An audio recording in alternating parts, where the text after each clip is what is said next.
ciclo de debate, de reflexión crítica, no solamente sobre nuestro contexto cultural, artístico, político, también económico, social, sino incluso sobre nuestras prácticas pedagógicas, sobre nuestras experiencias también en el trabajo de formación con los estudiantes y con la comunidad universitaria en general.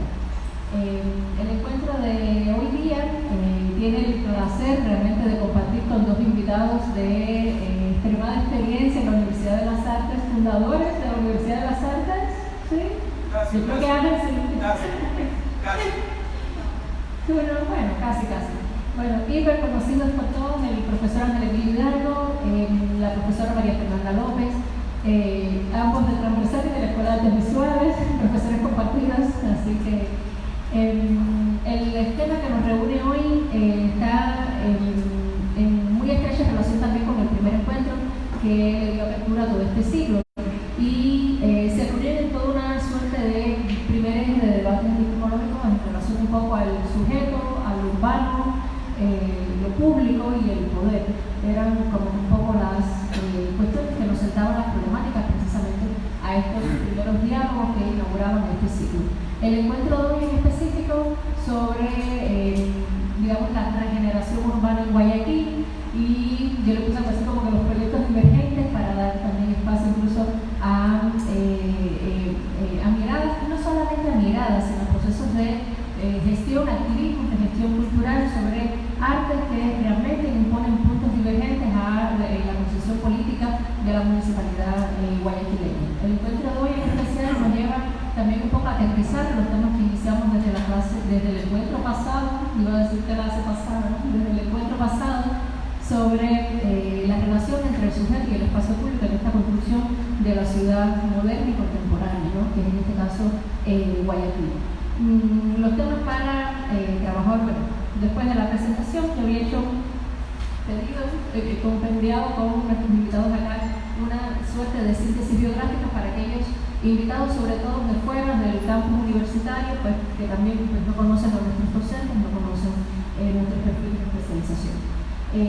La profesora María Fernanda López, investigadora, curadora, docente y activista cultural, doctora en Teoría de la Cultura por la Universidad de las Américas de Puebla en México, magíster en Estudios de la Cultura por la USAC, diplomatura en Arte Ecuatoriano, en la UCE.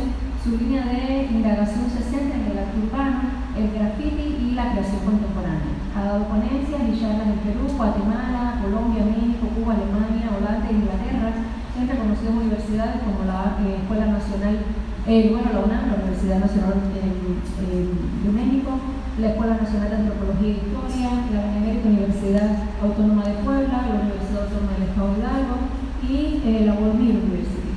Se desempeña como profesora titular en la Cátedra de Gestión y Política de la Cultura y Arte Urbano en la Universidad de las Artes. Actualmente se encuentra en la investigación previa a la primera curaduría sobre arte urbano, cartografías paganas, binacional Ecuador-Colombia, que será inaugurada el próximo 15 de agosto en el MAC, en el Museo Antropológico, compartiendo muestras con el curador colombiano Juan Quintero. Por las noches se dedica al banda y apoya toda gestión que dé color al puerto. Y en una frase muy a lo Mafo, no raya, no pinta, solo sueña con cosas extrañas, porque cosas extrañas pasan. El profesor Ángel Emilio Hidalgo, que también nos acompaña, historiador, poeta y catedrático universitario, candidato a doctor en Historia por la Universidad Pablo de Olavide de Sevilla, magíster en Historia Andina y especialista superior en Historia por la Universidad Andina Simón Bolívar, sede de Puebla. Licenciado en Ciencias Sociales y Políticas por la Universidad Católica de Santiago de Guayaquil. Entre sus libros de historia publicados más recientemente, La Litera Muslaca, se encuentra Sociología Letrada y Modernidad en Guayaquil y Marcelino Maridueña, Apuntes sobre su historia. También es autor de varios poemarios que también han sido puestos por reconocimiento nacional, como Beberás en estas aguas, de 1997, Premio Nacional de Poesía, Ismael Pérez Pazmiño, y El Trazado del Tiempo, de 2003, que recibió mención de honor, Premio Nacional de Literatura de la Municipalidad de Guayaquil. Su obra ha aparecido en varias antologías publicadas en Ecuador, América Latina y España, y actualmente se desempeña como docente en la Universidad de las Artes y es miembro de la Academia Nacional de Historia del Ecuador y secretario del capítulo Guayaquil de la misma institución. Entonces... En las noches también me dedico un cambio a a la salsa, a rescatar los ritmos cubanos, ¿eh? Bueno, les comentaba el encuentro un poco que nos une hoy acá, que nos propone precisamente el debate y la reflexión, busca sobre todo posicionarnos en un cuestionamiento ante la gestión municipal, ante la gestión en este caso de los poderes locales sobre la organización del espacio urbano de nuestra ciudad.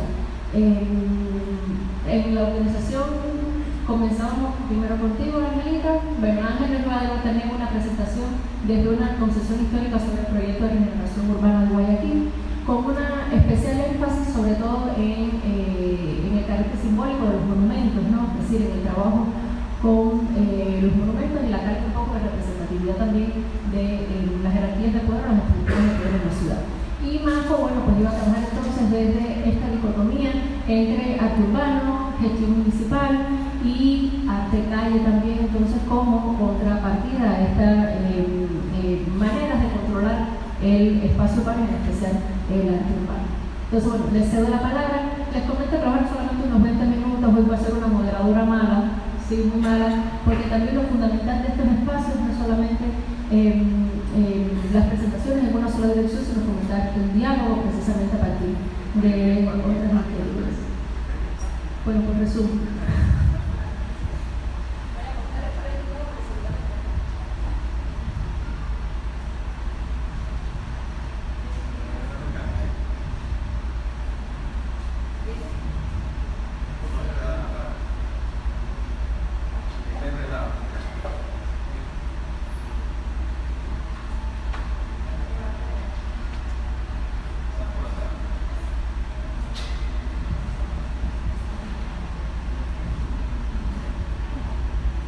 Buenas noches, gracias por la invitación, Julianela, del Departamento Transversal. Gracias a los compañeros, amigos que están aquí presentes, a mis estudiantes. He traído a mis estudiantes de la asignatura Procesos Artísticos en el Ecuador, y aquí también, por supuesto, a María Fernanda, mi compañera de mesa. Bueno, voy a sintetizar, como dice Julianela, me va a tomar el tiempo. Entonces vamos a ir sintetizando, vamos directo al grano. Yo vengo haciendo una reflexión hace algún tiempo relacionado con los usos de la memoria en los espacios públicos de Guayaquil. Algunos han sido publicados por fragmentos en la prensa. Yo colaboré 6 años con el Telégrafo, tenía una columna semanal que salió publicada entre el 2012 y el 2018, donde constantemente hacía esos cruces entre contenidos relacionados con la historia de Guayaquil y también aspectos de la cultura en general y temáticas relacionadas con la identidad, entre ellas también ciertos análisis que tenían que ver con el espacio público, ¿sí? Y me propuse hacer una reflexión en torno a estos usos de la memoria, incorporando los paradigmas de algunos teóricos, ¿no? Como Elizabeth Yerin, como Maurice Halbach y Gonzalo Sánchez, sobre todo cuando hablamos de la existencia de marcos sociales, ¿no?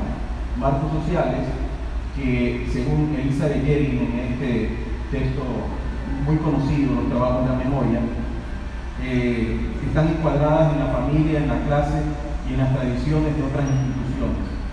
Y se trata de esquemas cargados de valores y de necesidades sociales enmarcadas en visiones de mundo. Es decir, cuando usted diseña una ciudad, sería interesante, ojalá estén aquí algunos urbanistas, arquitectos, porque a mí me gusta también dialogar mucho con los arquitectos, me gusta la reflexión acerca del espacio.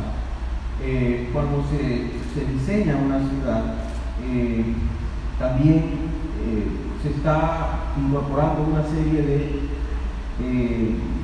de bagajes que uno tiene y que tienen que ver con una serie de memorias narrativas, de formas de contar, que a su vez son parte de marcos interpretativos dentro de lo que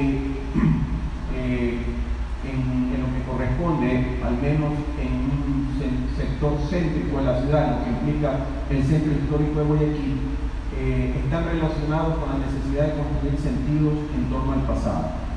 Estas narrativas o relatos tienen que ver con lugares de memoria, este es un término que es utilizado por Pierre Nora, el historiador francés cercano a la escuela de los anales, que son sitios densamente significativos para una comunidad, son espacios a partir de los cuales la comunidad se identifica y puede mostrar como parte de un colectivo o de una memoria colectiva. Sin embargo, en esos mismos espacios o lugares de memoria se libran batallas políticas, ideológicas y simbólicas relacionadas, en este caso, con la importancia que reviste la representación del pasado. Así, los monumentos, los memoriales y otras marcas territoriales se convierten en artefactos culturales que condensan posiciones ideológicas y visiones del mundo que trasuntan relaciones de poder. ¿Sí? Eso lo tenemos claro. Entonces, la idea es, en esta especie de triangulación que quiero hacer entre nociones de historia, memoria y espacio público, poder entender cómo se da el despliegue de ciertos mecanismos retóricos, narrativos, discursivos, en torno al sentimiento de identidad y particularmente de identidad guayaquileña, ¿no? Que ha sido también algo, esta idea de la identidad guayaquileña es como un concepto, como una idea que prácticamente se ha vaciado de sentido, ¿no?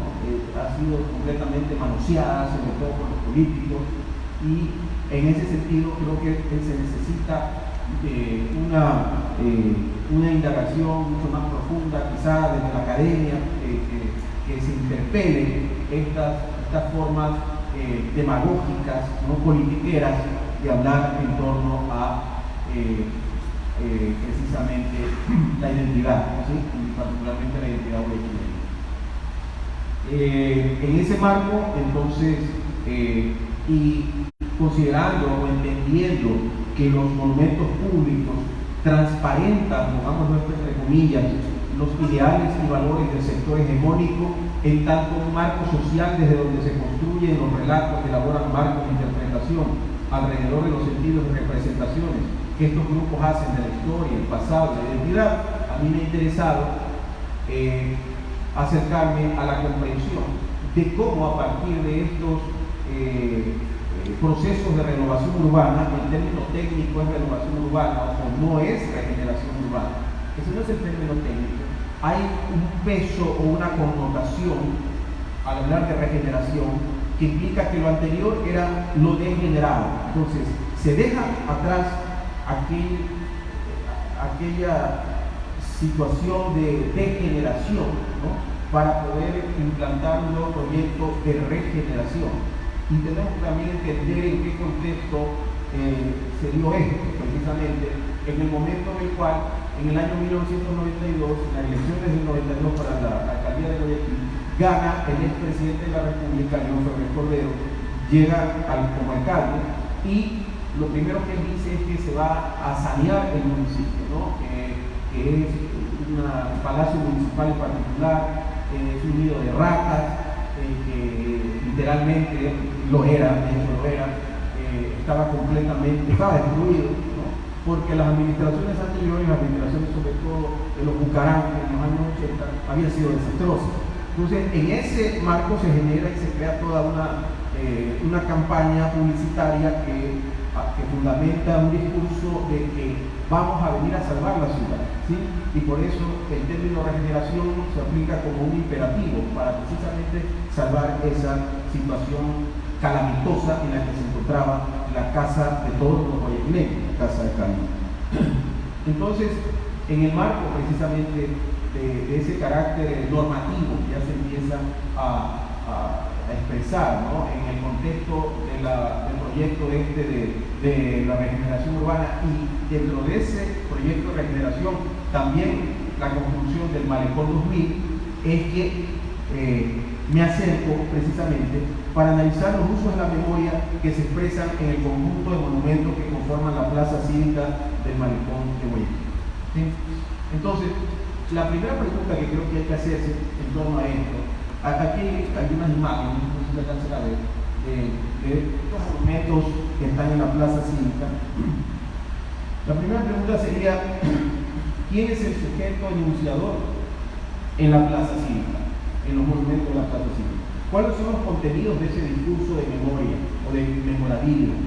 ¿Cómo funcionan los mecanismos de construcción de la memoria pública y de transmisión del recuerdo?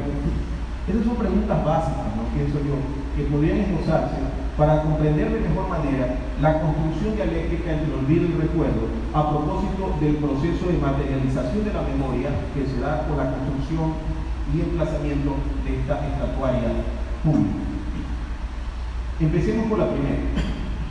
El sujeto enunciador es el Estado, evidentemente, a través del gobierno local, el municipio o la municipalidad de Guayaquil, quien ha desplegado un discurso relacionado con la idea de la guayaquileñidad como aparato cohesionador de una supuesta identificación de rasgos uniformes o uniformizadores que remiten a un pasado glorioso, libre y autónomo para el caso de Guayaquil.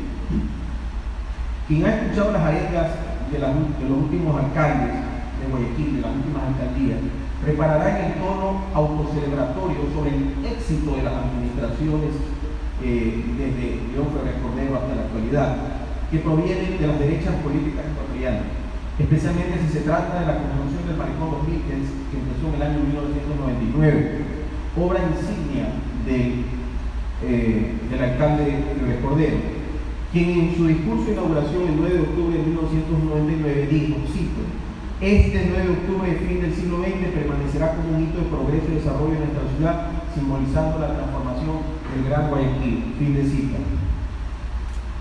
En uno de los libros oficiales del municipio porteño se dice que la iniciativa del Malecón 2000 de esa construcción correspondió a los ejecutivos del ya desaparecido Banco La Prensora, ¿sí?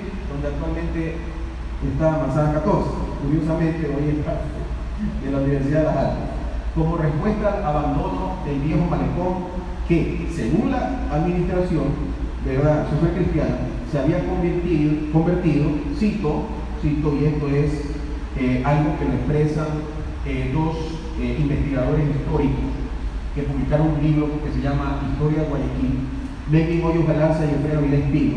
Ellos dicen que se convirtió ese viejo malecón en, cito, refugio de gente de mal vivir, fin de cita. Es decir, se trata de implementar, más allá de la renovación urbana de estos proyectos urbanos arquitectónicos, una suerte de limpieza social expresada en lo que algunos científicos sociales, como Javier Andrade, por ejemplo, han denominado la aniquilación del espacio público. Esto implica que la construcción de una plaza cívica al interior del Malecón 2000 como proyecto articulador de una peculiar ciudadanía guayaquileña debe incorporarse al proyecto hegemónico de la burguesía comercial bancaria en el poder municipal, ¿sí? Ya son 27 años que está en el poder, como un espacio articulador de nociones de memoria donde se materialicen aspectos clave del discurso oficial. Y uno de esos aspectos clave del discurso que define el tipo de recuerdo que se sugiere es la constante apelación al orgullo local, ¿no? Desde una supuesta historia grandilocuente, ¿sí? A través de monumentos que se inauguraron precisamente el 9 de octubre de 1999, como por ejemplo el monumento a la Aurora Gloriosa, que está acá. Ahí está el monumento a la Aurora Gloriosa, ¿no? Y la plaza cívica, donde aparece una galería de presidentes guayaquileños. En el primero, es decir, en este, el monumento a la Aurora Gloriosa, se trata de un obelisco de mármol ubicado frente a la plaza de la administración, donde residen los símbolos del poder político local. Están los edificios de la municipalidad y de la gobernación. Hoy, parte de la gobernación, ya sabemos, lo ocupa la Universidad de las Artes. Se dice que fue ideado en la concepción del monumento por el propio José Joaquín de Olmedo en conmemoración a la gesta independentista del 9 de octubre de 1820. Al año siguiente, el 9 de octubre del 20, es decir, el 9 de octubre de 1821, Olmedo propone al Cabildo guayaquileño que en memoria de la gran gesta independentista se construya un obelisco donde diga Aurora del 9 de octubre de 1820, con el fin, cito, porque esta es una cita del Patriota de Guayaquil, fuente primaria, del 13 de octubre de 1821, con el fin de perpetuar la memoria de este grande día. Eso fue lo que dijo literalmente Olmedo. El segundo es un conjunto escultórico de bronce dedicado a los presidentes guayaquileños, que está acá, ¿verdad? Que todos lo han visto, está encima del ágora, ¿no? Muy cerca también de la universidad, del edificio de la gobernación. El conjunto escultórico de bronce dedicado a los presidentes guayaquileños, que se encuentra en la parte superior de la plaza cívica, es decir, encima del ágora y de los garajes de Malecón 2000. Dicho sea de paso, hoy esto se llama Paseo León Fernández Cordero, ¿no? Resulta altamente significativo el hecho de que se decida representar a los expresidentes del Ecuador nacidos en Guayaquil. Es decir, ahí no va a encontrar un expresidente de Santander. Recuerdo que por ahí había un, pero por no ser de Guayaquil no aparece. En el contexto, y esto es lo interesante, de la aguda crisis del sistema bancario que afectó sensiblemente a los banqueros del puerto y que trajo como consecuencia una gravísima crisis y la bancarrota de muchos ecuatorianos en 1999. Como un mensaje subliminal a la conciencia de los paseantes, la galería de los presidentes guayaquileños parece sugerir la improvisación y a la vez caída de una élite comercial y bancaria, cuya capacidad de incidencia en el poder político en los últimos años ha sido menoscabada. Pues, como dice el historiador Gonzalo Sánchez, cito, la memoria es la representación mental de un proceso social y cultural. Fin de cita. Bien, aquí vamos a sintetizar un poco. ¿Cuál es la idea en el emplazamiento de este espacio? El deseo de perpetuar y recuperar del olvido la memoria de los expresidentes nacidos en esta ciudad concuerda con el rasgo pedagógico de las estatuas como dispositivos de memoria que el Estado utiliza para cimentar sentimientos identitarios entre los miembros de una comunidad imaginada. Como dice el crítico literario Hugo Achudá, cito, esa parece haber sido la función central del monumento o de la memoria en piedra, es decir, la monumentalización de la memoria como un modo de documentar, construir o consolidar la identidad del ciudadano y de la polis. Fin de cita. En el caso de los monumentos, como lugares y dispositivos de memoria, habría que reparar también en el efecto metonímico de representar a otros monumentos, es decir, su vocación monumental y totalizante, en torno a la articulación de un gran relato capaz de fortalecer sentidos de identidad colectiva. En esta lógica funcionarían a cabalidad las dos dimensiones de la memoria pública señaladas por los teóricos. La memoria nacional, fíjense, ahí está, son expresidentes de la nación, pero todos son guayaquileños. La memoria nacional construida por las fuerzas del poder, ¿no?, a lo largo de casi 200 años, y la memoria colectiva, que es la apropiación e interpretación que hacen los miembros de los distintos grupos sociales cuando se activa el recuerdo a través de esos dispositivos. Es decir, el recuerdo oficial materializado en el monumento se impregna en la percepción que de la historia tienen los ciudadanos, quienes resignifican permanentemente el relato de la nación, por lo cual la memoria se convierte en ese territorio maleable y dinámico, sujeto a la actualización desde los múltiples presentes. Y es que el recuerdo del pasado únicamente cobra sentido en función de las demandas, expectativas y valores del presente. En este punto conviene introducir un elemento que me parece primordial para entender cómo se reproducen las memorias en el espacio público. Se trata de las relaciones de poder. Como dice el historiador Guillermo Bustos en uno de sus libros, cito, el carácter público de la memoria hace referencia al espacio en que procesa su contenido y a la relación que mantiene con la estructura del poder vigente. Es decir, en este caso, la estatuaria pública se convierte en un vehículo de memoria que viabiliza la transmisión de contenidos políticos e ideológicos desde un lugar de autoridad que posibilita la lectura de su materialidad como soporte de su aura de distancia histórica y trascendencia en el tiempo. El semblante de antigüedad de las estatuas, son estatuas de bronce, nos permite interrogarnos sobre la percepción del tiempo en relación a una contemporaneidad vivida en el presente por los transeúntes. Yo también revisé periódicos, ¿no?, prensa de estos años y encontré algunas cosas interesantes.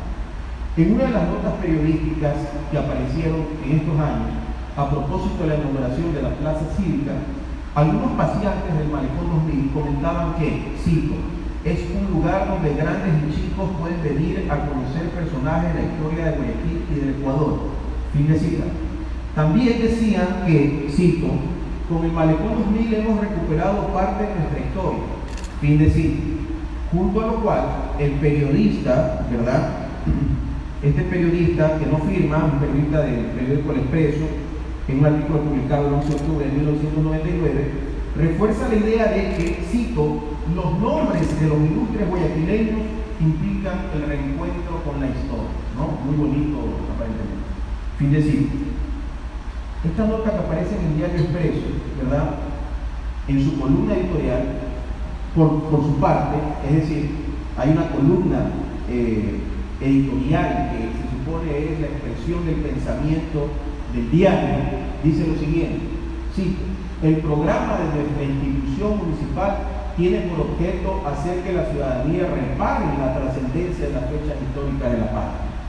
Es preciso reactivar el espíritu cívico que sin lugar a dudas ha sufrido un lamentable menoscabo de varios años a esta fecha. Este editorial salió publicado en el diario Expreso el 9 de octubre de 1999. Entonces, ¿qué es lo que encontramos aquí? ¿Qué es lo que constatamos? Lo que aquí encontramos y constatamos es que en general las opiniones de los ciudadanos y de los medios de comunicación sobre la Plaza Cívica coinciden con el discurso oficial del alcalde y la municipalidad de Guayaquil, en el sentido de celebrar el reencuentro con la historia que tendrán los guayaquileños gracias a la elección de los nuevos monumentos del mencionado sitio. El mismo alcalde Febres Cordero, en su discurso inaugural, también lo consigna de esta manera como un parabién. Sí, significa una gran entrega para la ciudad que tendrá de ahora en adelante un lugar para reencontrarnos con la historia. Fin de cita. ¿Se dan cuenta? Se repiten las mismas ideas. Interesa aquí analizar entonces las connotaciones simbólicas que tiene la identificación memoria-historia, que se muestra como algo similar o casi idéntico en la construcción de sentido que elaboran los ciudadanos de la ciudad. Opera entonces un proceso de identificación y apropiación de la memoria a través de la historia, a través de su, entre comillas, aliada, ¿no? En el sentido anotado por el sociólogo e historiador Gonzalo Sánchez, quien dice, cito, lo que se olvida y recuerda no son los hechos mismos, tal como se han desarrollado, sino la impresión, el sello que han dejado en la memoria, impresión sujeta a múltiples transformaciones.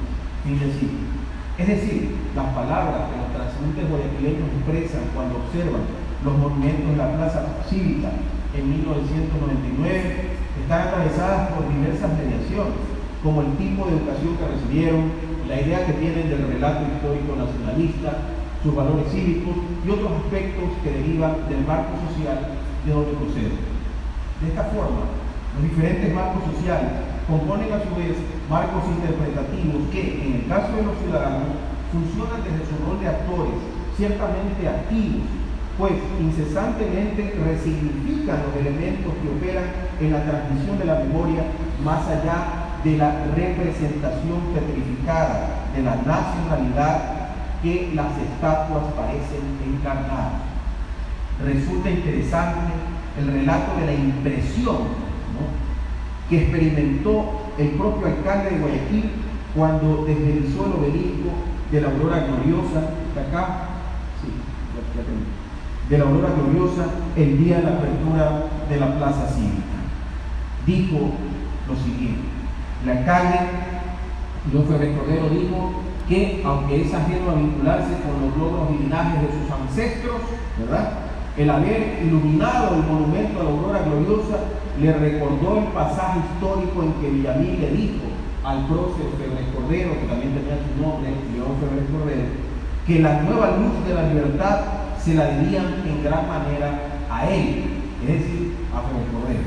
Es decir, aquí constatamos nuevamente cómo los diferentes actores interpretan y asumen para sí el sentido y contenido de estos lugares de memoria según el marco social de donde provienen, especialmente en cuanto a su origen familiar y clase social. Y como conclusión, La memoria es un campo de batalla o arena contenciosa donde se definen los proyectos políticos, culturales e ideológicos en torno a la idea del pasado que tienen los actores sociales.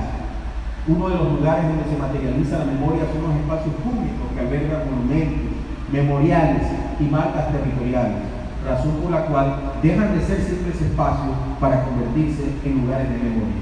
En el caso de la Plaza Cívica del Malecón de Guayaquil, inaugurado el 9 de octubre de 1999, día conmemorativo de la independencia de la ciudad y que coincidió con la entrega del nuevo malecón, las luchas simbólicas giraron en torno a un nuevo modelo de organización urbanística denominada regeneración urbana, por el cual se recuperó, entre comillas, el centro de Guayaquil y se destinó una parte del paseo del malecón a la construcción de una plaza cívica con dos conjuntos de monumentos que expresaron la voluntad de la gente de articular relatos en torno a las nociones de orgullo e identidad local expresados en el discurso del guayaquileñismo, de tintes autonómicos y anticentralistas, basamento ideológico que sostiene el proyecto político de las últimas, ya no sé todos, ahora son 3, incluyendo el actual, de las últimas alcaldías del puerto, con la elección del obelisco a la aurora gloriosa que celebra el 9 de octubre de 1820 como hecho trascendental del proceso de independencia ecuatoriana,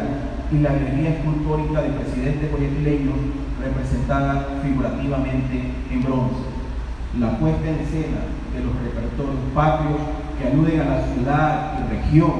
Guayaquil era, hay que recordar, en la época de la independencia, capital de una gobernación del mismo nombre que abarcaba toda la costa, excepto Esmeraldas, condensa los marcos narrativos de un discurso municipal que ha logrado un consenso en los diversos grupos sociales del puerto, por lo cual no existe hasta el momento una disputa entre la memoria hegemónica construida desde el discurso local, del gobierno local por supuesto, y otra que podríamos calificar de contrahegemónica.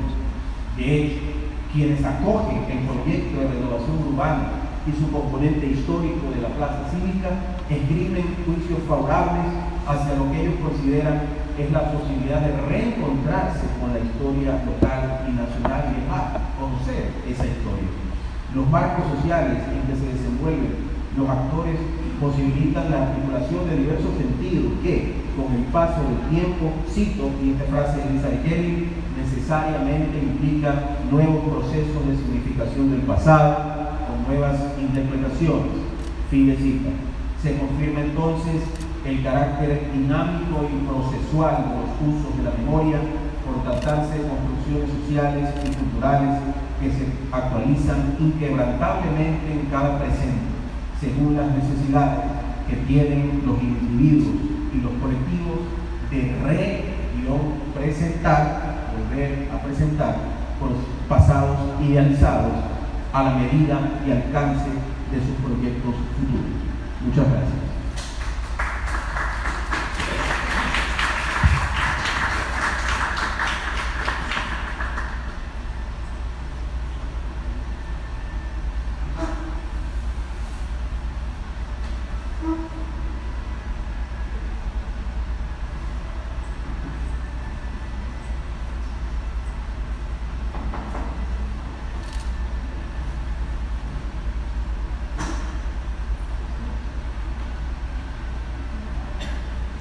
Bueno, me parece que fue muy atinado empezar por Ángel Emilio, ¿no? Y creo que vamos ahora al otro lado, ¿no? A esta pequeña, más que ponerse o algo normal, yo sí voy a ubicarme en el formato diálogo, ¿no? Y un poco también testimonial de cómo se ha ido trabajando en estos años, tanto desde la Cátedra de Arte Urbano como desde mi gestión ya independiente como activista en torno al arte y como gestora cultural, ¿no? Entonces he decidido denominarle a esta pequeña presentación de corte testimonial, si vamos a ponerle algún protocolo. Está entre la cooptación y el prohibicionismo, análisis de la política municipal guayaquileña en torno al uso del arte local, ¿no? Entonces he preparado una serie de imágenes, mucha imagen. Este es el muro de la universidad que tenemos junto al edificio del telégrafo. Así lucía en el año 2015, que es cuando yo llego a esta ciudad después de estudiar en este hermoso país donde está pues, ha emanado lo que es el arte muralista, por ejemplo, no solamente eso, también el arte urbano, igual está el graffiti como es México. Entonces luego de estos 5 años donde yo tengo toda esta influencia, hago una tesis doctoral de 520 hojas hablando de los arte, del arte urbano, y luego voy aquí y me digo, sorpresa, este es el escenario que tenemos para ver. Me llama poderosamente la atención. En primer lugar, tenemos una intervención en zona regenerada, porque yo creo que sí hay que reutilizar este concepto que lo diera también siempre en sus reflexiones clásicas, X Andrade, donde muy a mi criterio yo sí soy un poco, no puedo decir contrario, pero me parece que sí se ha hecho un gesto de reduccionismo a pensar que el malecón es la guayaquileñidad en vivo, ¿no? O sea, la ciudad se ha constreñido a la plaza, al Centenario y a lo que es el malecón, y nos olvidamos que el espacio público está en toda la ciudad.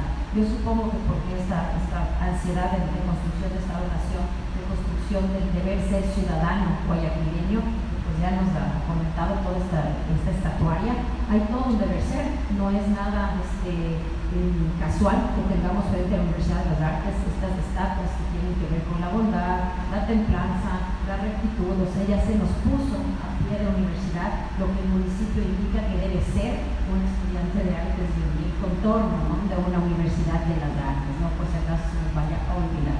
Entonces, en ese sentido, la primera llamada de atención que yo encuentro es este proyecto. Este proyecto está ubicado en la Plaza Colón, que es uno de los pocos proyectos. Esas piezas que ustedes ven no es graffiti. Veo que hay algunos estudiantes míos de arte urbano que ya deben estar, pero incluso ellos podrían ya dar la explicación de qué es muralismo, qué es graffiti, qué es arte urbano. Pues como hay gente que obviamente no manejan los conceptos, esto no es graffiti, y no es que el municipio ha trabajado con los grafiteros, ni que está incluyendo diversidades, ni que es un proceso de democratización cultural donde se va a permitir la participación, la descentralización y la accesibilidad en lo absoluto. Esto lo que es un proyecto que fue propuesto por un gestor local, de hecho alumno de esta universidad, que se denominó Ruta Mural, y ahí intervienen de hecho algunos artistas, 2 artistas mexicanos, Arax y Temus, que falleció justamente el día de ayer. Para mí es también muy emotivo, pues, ver el muro que pintó uno de mis amigos personales que ha fallecido, ¿no? Entonces, como ustedes pueden ver, hay una estética libre en el uso de este muro, que no es lo mismo que vemos ya en lo que teníamos en el previo del muro de la universidad. ¿Cuánto tiempo tardamos en tener el permiso municipal para poder utilizar este muro junto a Maite Freire, que trabajaba en esta universidad?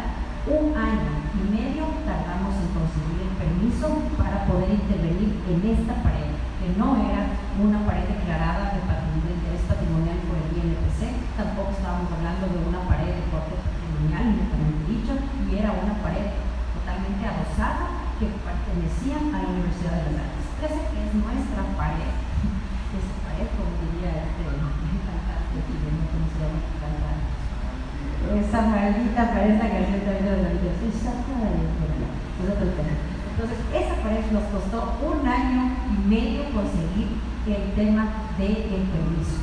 Acá no fue nada difícil. Esta pared, como ustedes ven, aparte de que tuvo un permiso inmediato, esa pared costó $10,000, que fueron entregados a Patrimonio Callejero, a una gestión local, para que pudiera realizarse ese muro, y se lo hizo bajo el patrocinio de la municipalidad. Ojo, ¿por qué nos interesa que tengamos este muro con esta estética diversa que no pasó bajo ningún criterio curatorial para hacer este muro en la Plaza Colón, que ya este es del 2013? Estamos hablando de hace 6 años que se hizo la primera intervención en zona regenerada de una estética alterna, de una estética subalterna, podríamos tranquilamente decir, que ya no habla de un estado de construcción de Estado-Nación, que no habla de una recuperación de memoria, pero sí habla de quienes tienen derecho a la ciudad, por ejemplo, en términos de dedicar.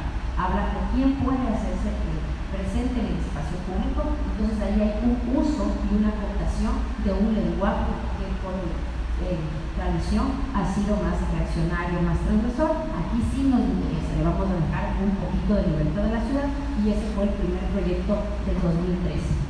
Posteriormente, ya conseguimos el hermoso permiso y esta fue la primera imagen del muro del telégrafo. Como ustedes pueden ver, tenemos el PON, la migrante serrana, el lagartero, que ya no existe más, estaba el chico skate, estaba el grafitero, estaba también la joven madre, soltera, etc. Estas presencias que cambio la estatuaria no nos quiere dejar ver, o sea, la estatuaria obviamente, aunque el libro no me deja mentir, pues nos dice qué recordar, qué conmemorar, pero estas presencias no están invitadas, ¿no?, en el sistema de representación simbólica de la ciudad de Guayaquil.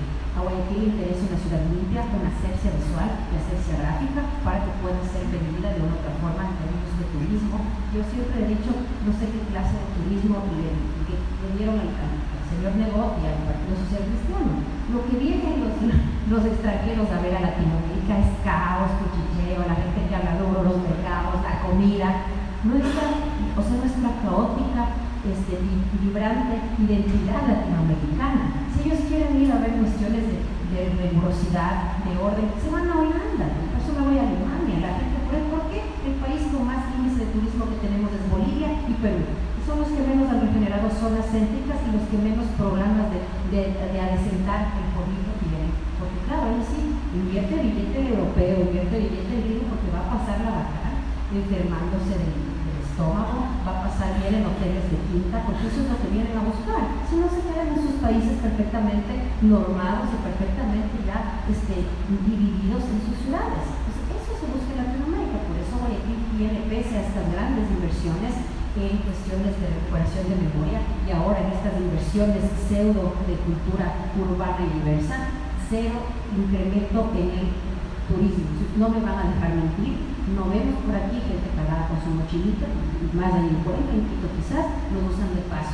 Si ustedes van a tomar un bus para irse a Máncora o a Perú o a Lima, ustedes pueden ver la fila que hay de 4 kilómetros para entrar al Perú y las 3-4 gentes, bueno, el tema de venezolanos para entrar al Ecuador. Entonces eso ya nos da un elemento y una cuestión de por qué hay estos usos del espacio público que pretendieran presentar un turismo local y sin embargo no lo han hecho, ¿no? Entonces tenemos estas presencias, obviamente que se nos pidió un tema de boceto, yo me negué, ahí nos hicimos un poco las notas con el Freire y nunca presentamos el boceto, y esta pared se intervino con el ilustre Picatán y con nuestra alumna Amber Alves, ¿no? Tuvo su tiempo, después logramos, creo que tenemos en cuenta esta hermosa foto. La dama que está viendo para el occidente, quien les habla, nuestra actual alcaldesa, el joven Josué Sánchez, que usted joven decía, joven Josué, ahora hay que decirle vicealcalde, ¿no?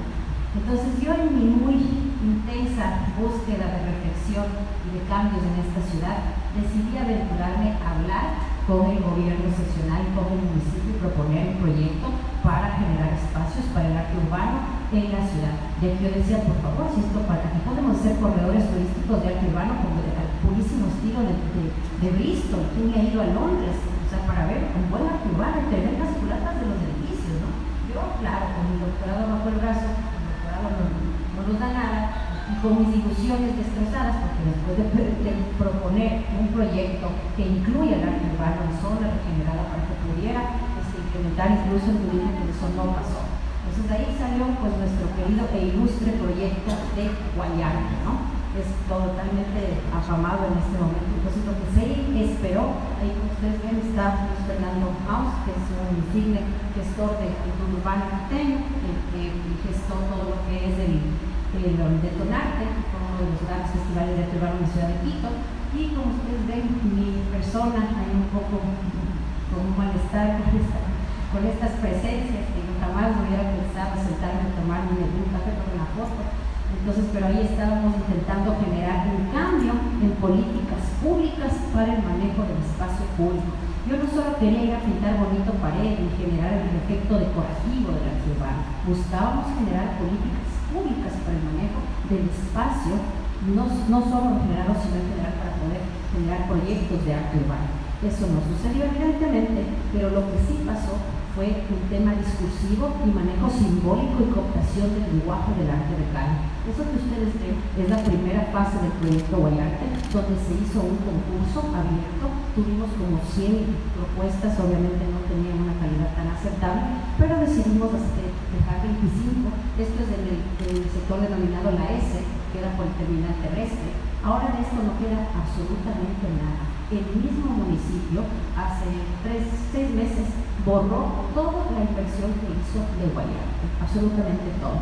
Frente a esto había una intervención del artista quiteño HTM, que también vino, y son fondos públicos que se invirtieron, porque la primera fase de Guayarte costó alrededor de unos $80,000, porque vino gente de Francia, vino gente de México, gente de todo lo que es grúas y andamiaje aéreo para hacer las bocas verticales que quedan en el centro, tiene su costo, pero ahora ya no queda absolutamente nada. El mismo municipio invirtió fondos públicos y ahora está eliminando. ¿Por qué no dejó estos muros? Porque estos muros obviamente eran parte de un concurso y un ejercicio libre de los artistas, de los creadores de calle, que obviamente es una estética que al señor de Borja del Partido Social Cristiano le interesa, porque ahí no podía controlar si es que alguien metía un poco de white style, si alguien metía un 3D, si se metía un poco más de lenguaje de calle, no podían controlar porque estaban vendiendo este pseudo discurso de incluir a las diversidades. Decir, ay, somos lindos, somos bacanes, te damos 90 minutos de utilizar el internet porque somos muy democráticos y también permitimos que los carreteros de la periferia vengan en Guasmo y pinten con nosotros porque son artistas. Eso es en términos de ya entender esta maravillosa obra que es Los espectros de Marx, donde se habla de la democracia fantasmal. Esta es la democracia fantasmal. Te invito, te incluyo y luego te borro y te elimino porque ya no me sirves. Ya gané la otra elección, ya te pinté tu plaza, te hice consumir, te aposté al neoliberalismo otra vez, te aposté al capitalismo, estás consumiendo y te sientes muy incluido. Democracia fantasmal en lo absoluto. ¿Sí? Entonces, acá esta es una pieza clave de la primera fase de Guayarte. Esta es una pieza que incluso tuvo algunas cuestiones problemáticas con el pueblo afro. Como ustedes pueden ver, esta es la parte antes de que terminara Yucatán. Este es el muro que queda acá en la zona bancaria, que se llama el ciclo, ¿no? Es un tema de quién roba qué en el sistema. O sea, hay una lectura muy distinta. El pueblo afro no le agradó, porque los sistemas de representatividad que están en la calle están en discusión, están en construcción. Yo siempre, cuando hablo de espacio público, trato de alejarme de los marcos teóricos occidentales y también post-estructurales y postmodernos. Por eso yo no ocupo ni de sector, mucho menos del porque me parece que es mucha imposición. Aquí tenemos contextos políticos muy diversos, entonces pensar que la mirada del flaneo que estaba viendo ahí las piezas no cabe. Aquí hay que hablar cuestiones más contextuales. Yo prefiero hablar desde la geografía política y pensar que sí son ejercicios de poder. El tema de la representatividad en el espacio público, no desde la estatuaria, que es de arte público, esto es arte urbano, que es una clasificación distinta. Entonces, ¿quién se permite ocupar el espacio para qué? Si al municipio le sirve, perfecto. Si no, entonces empieza a crearse esta política pública de la ciudad zoológico. Si usted quiere hacer teatro, 5 minutos de la boda. Quiere hacer arte urbano, sus minutos de fama a la Plaza Guayarte. ¿Quieres salir a hacer arte público? Hacemos el parque y generamos estas jaulitas para que los artistas vayan y tú puedas pasearte y ver cómo pintan. Sí, hay monos también, hay también hipopótamos en el agua, pero hay artistas, mira qué bonito. Consume tu tanguito, escucha tu reggaetón y pasa 10 veces del malecón, eso es lo que hay para ti. Ese es el arte, esa es la idea que nos vende el municipio, sus 5 minutos de fama para el arte. Entonces, ahí ya tenemos una política, está claramente identificada en la ciudad. Es lo que yo igual son temas de la clase de gestión política de la cultura, mis alumnos me van a dejar. Yo siempre comento esto desde un hecho testimonial y desde la vivencia y la praxis, porque es un tema de mi gestión, ¿no? Entonces, como les puedo comentar en estas mínimas imágenes que hay aquí, acá sin duda hay muchísimas más. Tuve un problema con la presentación y todo se derrumbó finalmente, pero aquí estamos. Entonces, este es el sistema, ¿no? De uso y cooptación. Por eso decía entre la cooptación y el prohibicionismo. Finalmente, hay una ordenanza municipal que impide que la gente pinte, sobre todo en la zona regenerada y en la zona que está declarada patrimonio, que se llama el Malecón del Salado, donde hay incluso una cromática para poder pintar, que son de colores pasteles. Hay un durazno, un amarillo, verde y celeste. Si no pintas tu casa de eso, se te ocurre, peor aún, una pieza de arte urbano en tu casa con permiso, en tu propia casa, te la cambian. Así de simple. Entonces, ya un poco más allá, quizás al Guasmo, quizás en los vergeles, ahí podemos utilizar esta otra estética, porque no sirve. Entonces, lo que vemos aquí, que es la Plaza Guayarte, que fue inaugurada hace no mucho, tenemos ahí la pieza de Aquitatán y de Entes, que viene de Perú. Entonces, lo que tenemos es un espacio igual total y absolutamente ilusorio, ¿no? Donde la gente va a tiene la idea de que está consumiendo arte, que está consumiendo cultura, que lo que está consumiendo es puro capitalismo puro y duro, ¿no? Entonces ahí, en ese sentido, si la modernidad nos dio una idea de ciudad, en lo contemporáneo ya nos está dando otra, ¿no? ¿Quiénes pueden habitar la ciudad y a quién le interesa que tú habites y cómo lo hagas en la ciudad?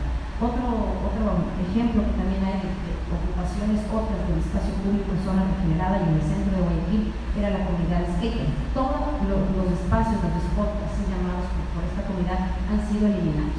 Entonces, no es un espacio para todos. El centro no es un espacio para gente migrante, no es un espacio para niños tampoco. ¿Dónde están las áreas verdes para la infancia? Es un espacio total y absolutamente adultocéntrico. El malecón no es un espacio para que jueguen los niños, es para que consuman los niños. A mí hasta pánico me da llevar a mis hijos al malecón porque si no solo con $10 está aquí. A cada segundo hay que subirles a Chucutusí y todo vale un dólar, todo vale 25. Entonces hay un tema de una accesibilidad versus un tema de gestión económica. Entonces ese malecón tampoco es para todos y se empieza a generar estas geografías de la exclusión y estos sistemas de representatividad que, claro, desde la modernidad ya se construyeron para una élite. Lo que estamos viendo ahora es que se ha reforzado desde todo tipo de manifestación creativa una ciudad hecha para la élite, definitivamente. O sea, hasta para pasear 5 veces el malecón hay que tener dinero, hay que tener un aspecto, si no, no se puede.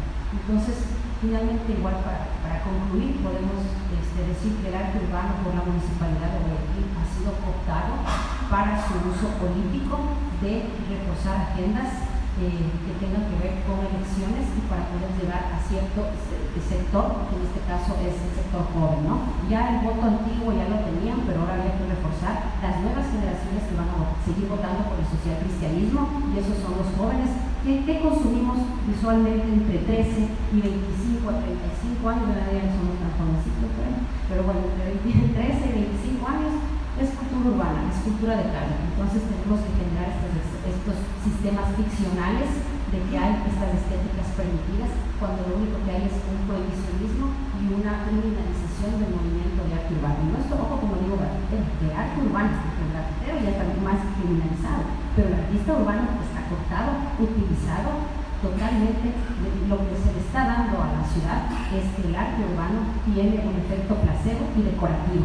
Son los nuevos decoradores exteriores de la ciudad y le sirven al poder. Aparte de eso, vacían de contenidos el sentido libertario que tiene que estar en la calle para volverlos funcionales y quitar de todo, anular su capacidad de empoderamiento, que sí lo tiene cuando vamos a Nigeria con la Anita Guerra, que sí tiene cuando nos vamos a África, que sí tiene, ahí se vuelve a reivindicar el poder político que tiene como dispositivo el arte de campo. Pero mientras esté bajo el yugo de una municipalidad que lo único que hace es pintar perritos o pintar la perla y marineritos por pseudo artistas bonitos y también iguanas, entonces mientras sigamos bajo ese yugo estético de que se pinta en Guayaquil, el arte urbano va a seguir en un momento en una situación de enjaulamiento, así como se hizo los skateparks para los skaters, la bota para los actores, que no sé por qué no les quitan esas obras que hacen en la calle, que son súper machistas, homofóbicas, regionalistas, no sé qué convenio tienen con el municipio, pero ellos nadie les vota. Pero si alguien quiere pintar, te borran, si alguien quiere patinar, te sacan.